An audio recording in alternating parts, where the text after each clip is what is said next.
Hello everyone.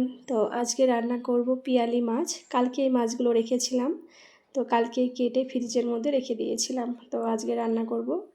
তো প্রথমে ভাতটা আগে বসিয়ে দিচ্ছি, আর রান্না করব টক ডাল, মানে আম দিয়ে ডাল রান্না করব, মসুরের ডাল। তো এই যে এখানে মসুর ডাল আমি ঢেলে নিচ্ছি, আর এই যে আমাদের গাছ থেকে আম পেড়ে নিচ্ছি। এখন আম তো সব মানে পাকার মতো হয়ে গেছে, এখন পাকতেও শুরু করে দিয়েছে। তো এখানে আমি দুটো আম পেড়ে নিয়ে এসেছি, তার মধ্যে একটা হচ্ছে পেকে গেছে। আর এখানে রান্না করব হচ্ছে কলার থোড় আর ঝিঙা দিয়ে, ছোটো মাছ দিয়ে।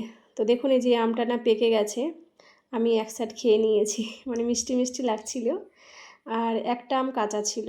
তো এই যেখানে আমার থোড় কাটা হয়ে গেছে, এটাকে লবণ মাখিয়ে রাখলাম। আর এখানে ডাল বসিয়ে দিয়েছি, তো ডালের মধ্যে আমটাও দিয়ে দিলাম। আর এদিকে ডাল আমার হয়ে গেছে প্রায়। তো মসুরের ডাল কিন্তু আম দিয়ে ভালোই লাগে খেতে, মানে টক ডাল এই গরমে।